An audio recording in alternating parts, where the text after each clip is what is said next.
Today we will discuss about our chapter circle, which is important in NDA because 2 or 3 questions are asked from this chapter. So let us know that what is a circle. A circle is defined as a locus of a point which moves in a plane such that a distance from a fixed point always constant. मतलब circle एक locus है points का, infinite points का, जो equal distance पे है किसी एक पॉइंट से. उस पॉइंट को हमने क्या दिया है, नाम सेंटर, और जो कांस्टेंट डिस्टेंस है उसको क्या नाम दिया है, सर्कल की रेडियस.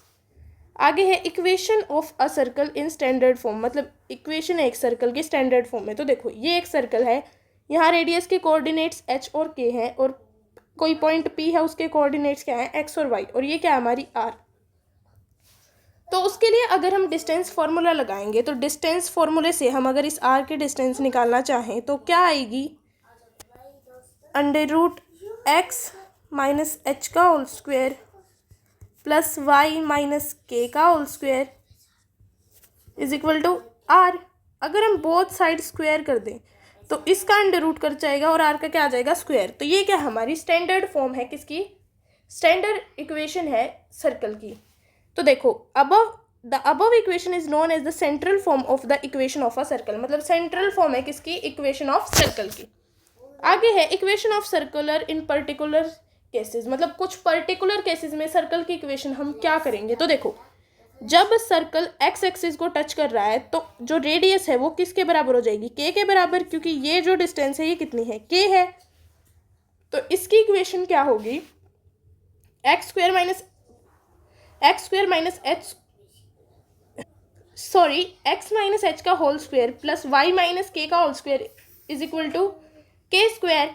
तो x square plus y square minus two h x minus two k y is equal to h square is equal to 0, क्योंकि जब ये के स्क्वायर इधर आएगा खुलने के बाद, के यहाँ प्लस का था, ये आके इधर माइनस का होगा, तो के स्क्वायर से के स्क्वायर क्या हो जाएगा, हमारा कट हो जाएगा. इससे आगे अगर एक्स एक्सिस वाई एक्सिस को टच कर रहा है तो एच बराबर किसके हो जाएगा, आर बराबर एच के या एच बराबर आर के. तो उस हिसाब से यहाँ से एच खत्म हो जाएगा, तो ये क्या हो जाएगी हमारी इक्वेशन, जब वाई एक्सिस को टच कर रहा है. और ये इक्वेशन कब होगी, जब हमारा एक्स एक्सिस को टच कर रहा हो, क्या, सर्कल. अगर सर्कल दोनों को टच कर रहा हो तो तीनों बराबर हो जाएंगे, एच बराबर के बराबर आर. तो उस हिसाब से हमारी इक्वेशन क्या हो जाएगी, ये हो जाएगी, क्या हो जाएगी, ये, क्योंकि इनमें से हम किसी एक को ही काट सकते हैं. तो देखो हमने आर लिख दिया इन तीनों को, और यहाँ भी आर स्क्वायर था, तो आर से आर क्या हो गया, कैंसिल. इससे आगे जब सर्कल किस पे हो, ओरिजिन पे, तो हमारे सेंटर के पॉइंट्स क्या हो गए, 0 0, और आर बराबर के हो गया. तो एक्स माइनस 0 का होल स्क्वायर वाई माइनस 0 का होल स्क्वायर किसके बराबर है, के होल स्क्वायर के. तो x square plus y square is equal to k square. आगे हमारे जनरल इक्वेशन ऑफ सर्कल. तो जनरल इक्वेशन ऑफ सर्कल क्या होती है हमारी, a x square plus 2hxy plus b y square plus 2gx plus 2fy plus c is equal to 0. ये सी क्या होती है, हमारी कांस्टेंट टर्म होती है, क्या होती है, कांस्टेंट टर्म होगी.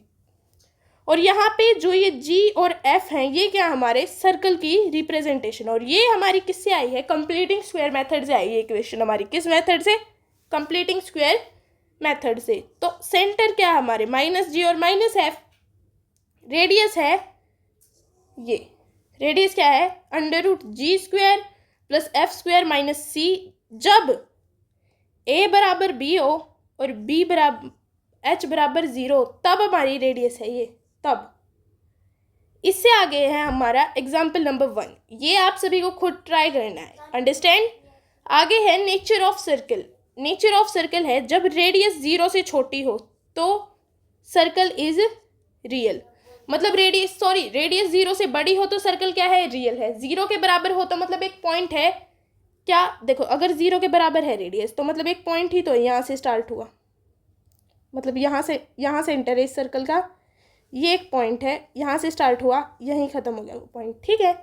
अब ये क्या है, पॉइंट ऑफ सर्कल जब 0 के बराबर है. जब 0 से बड़ी है तो मतलब कुछ लेंथ है उस चीज़ की. अगर 0 से छोटी है तो वो किससे बाहर है, सर्कल से, और वो क्या होगी, इमेजिनरी. क्या होगी, imaginary.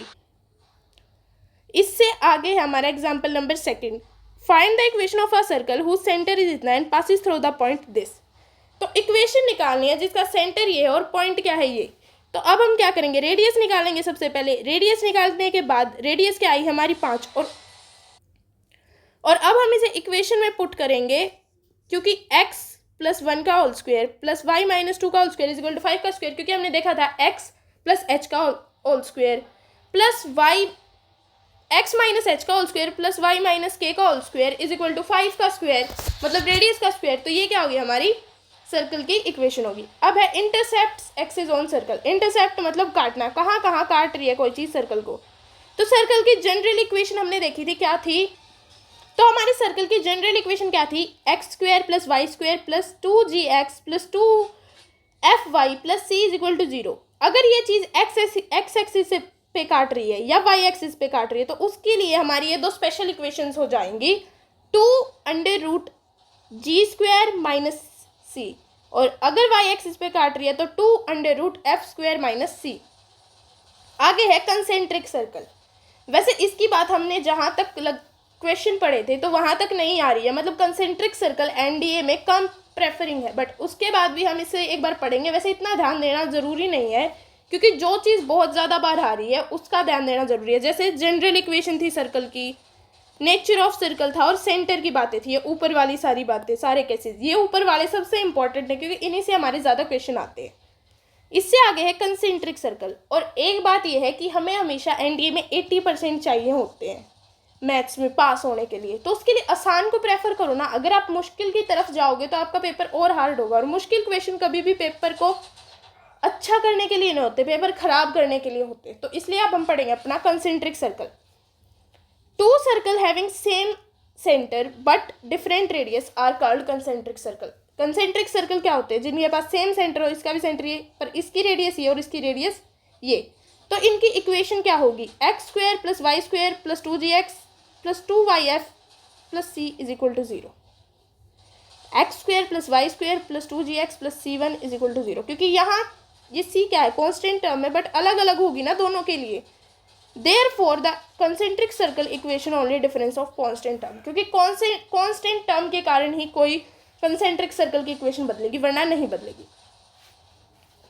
Equation of coordinates of diameter. Diameter के लिए इक्वेशन क्या होगी, if x1 y1 and x2 y2 are the end points of the diameter then the equation is, क्योंकि देखो जब हमने रेडियस की इक्वेशन ढूंढी थी तो क्या आई थी हमारी x माइनस एच, पर यहाँ x1 y1 पॉइंट्स हैं, तो हम सीधा इन्हीं की डिस्टेंस निकाल देंगे एक दूसरे से, डिस्टेंस फॉर्मूला लगा के। तो हमने इनकी मल्टीप्लाई नहीं की, हमने इनको ऐसे ही लिख दिया, x into x minus x1 into x minus x2 plus y minus y1 into y minus y2 is equal to 0। तो ये क्या है हमारी equation of coordinates of end point of diameter. इससे आगे आता हमारा position of a point with respect to circle. एक पॉइंट की पोजीशन क्या होगी विद रिस्पेक्ट टू सर्कल। तो let S is the equation of circle, और पी पॉइंट है और एक्स वाई प्लेन पे लाई करता है। तो अगर एस बराबर किसके है, 0 के, अगर एस बराबर किसके है तो 0 के, तो ऑन द सर्कल, मतलब अगर कोई पॉइंट में एस 0 के बराबर, मतलब अगर ये इक्वेशन 0 के बराबर है तो मतलब रेडियस है जो वो 0 है, तो इस हिसाब से क्या होगी ऑन द सर्कल। अगर 0 से बड़ी है तो आउट द सर्कल, अगर पॉइंट 0 से बड़ा, और अगर 0 से छोटा है तो इन द सर्कल। आगे समझ में, S1 क्या था हमारा, x1 का होल स्क्वायर प्लस y1 का whole square plus 2gx1 plus 2fy1 plus c। आगे आती है हमारी इक्वेशन ऑफ टेंजेंट। ये हमारा इतना इंपॉर्टेंट टॉपिक नहीं है, बट फिर भी काफ़ी आसानी से हम पढ़ लेते हैं। तो इक्वेशन ऑफ टेंजेंट में p पॉइंट है, p के दो कोऑर्डिनेट है, एक x1 एक y1, एक सर्कल पे है ये। तो टेंजेंट की इक्वेशन क्या होगी, यहाँ एक्स स्क्वायर था तो हमने x इंटू एक्स लिखना, पर यहाँ हमने x1 पुट कर दिया, यहाँ y1, यहाँ x1 और यहाँ y1। तो ये क्या होगी हमारी एक टेंजेंट की इक्वेशन। और अगर tangent equation of a tangent to a circle, अगर एक पॉइंट पर है तो ये है, और अगर एक सर्कल पर है तो क्या है, x इंटू x1 और y into y1 is equal to a square. तो आगे आता है हमारा टॉपिक लेंथ ऑफ टेंजेंट। तो length of tangent from the external point x1 y1 is to a circle क्या होगी, अंडर रूट x1 का होल स्क्वायर प्लस y1 का whole square 2 2gx1 plus 2fy1 plus c. तो देखो external point है, ये circle की मेन इक्वेशन है और ये एक्सटर्नल पॉइंट्स है, तो यहाँ हमने x1 यहाँ पुट कर दिया और y1 यहाँ पुट कर दिया। अगर एक circle the length of the tangent from the external point to a circle, ये external point to a circle ये था और ये external point to a circle मतलब सर्कल के कॉन्टेक्ट में, तो यहाँ क्या आएगा हमारा x square plus y square is equal to a square था, तो यहाँ क्या आ जाएगा, ये ए स्क्वायर वहाँ चला जाएगा, ये जीरो के इक्वल पुट करना जरूरी है, तो x1 का whole square plus y1, x1 का स्क्वायर प्लस y1 का स्क्वायर माइनस a का स्क्वायर का होल रूट। तो आगे आता है contact of to circles, contact of to circles in different cases. ये इतना इंपॉर्टेंट नहीं है बट फिर भी हम इसे पढ़ लेते हैं। Different cases at intersection at a two circle. तो देखो ये दो इक्वेशन है सर्कल की, हमने लेट कर ली। तो अगर C1 into C2 is equal is greater than A1 plus A2, मतलब A1 ये है, A2 ये है और ये इनका स्क्वायर हटा दो सबका, A1 और A2 ये है, तो दो सर्कल एक दूसरे को टच नहीं कर रहे हैं, तो इनके बीच में से कितनी कॉमन टेंजेंट्स आ सकती हैं? 4। तो देखो ऐसे है, अगर दो सर्कल एक दूसरे को टच नहीं कर रहे हैं, एक कॉमन टेंजेंट, दूसरी कॉमन टेंजेंट, तीसरी कॉमन टेंजेंट और चौथी कॉमन टेंजेंट, तो 4 कॉमन टेंजेंट आ सकती है। अगर एक दूसरे को टच कर रहे हैं मतलब वो नहीं कर रहे हैं इंटरसेक्ट पर टच कर रहे हैं, तो देख एक कॉमन टेंजेंट, 2 कॉमन टेंजेंट और 3 कॉमन टेंजेंट आ सकती है। अगर एक दूसरे को इंटरसेक्ट कर रहे हैं मतलब काट रहे हैं, तो 2 कॉमन टेंजेंट आ सकती हैं। और अगर एक दूसरे के अंदर है तो एक ही कॉमन टेंजेंट आ सकती है। आ गया समझ? अब हमारा आगे वाला टॉपिक है common chord of two circle. Common chord कैसे होगी? अगर कोई कॉर्ड कॉमन है तो S1 और S2 बराबर 0 हो जाएगा, और S1 S2 0 है तो S1 माइनस S2 भी 0 होगा, और 2G1 minus G2 into x, 2F1 minus F2 into x into 2C1 minus C2 is equal to 0 हो जाएगा। तो ये क्या है हमारी कॉमन कॉर्ड की इक्वेशन। G1 G2 क्या है?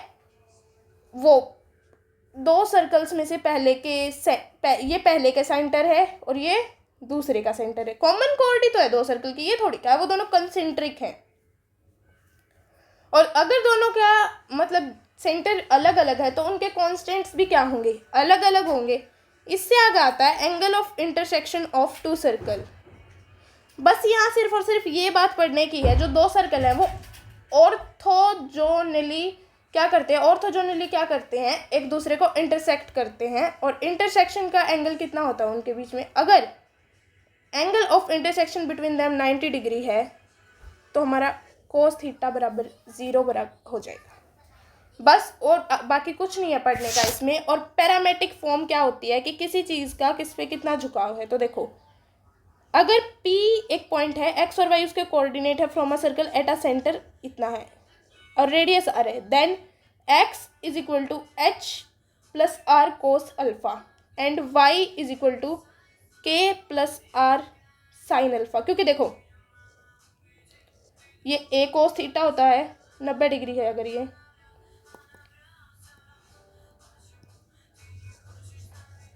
a कोस थीटा होता है और ये a साइन थीटा, तो y एक्सिस का झुकाव तो इसकी तरफ होगा और x एक्सिस का इसकी तरफ होगा। इसके कारण ये क्या है? इसका पैरामीटर, मतलब पैरामेट्रिक फॉर्म है सर्कल की। तो सर्कल के लिए बस इतना ही। प्रैक्टिस एक्सरसाइज नेक्स्ट पार्ट में मिलेगी। Thank you.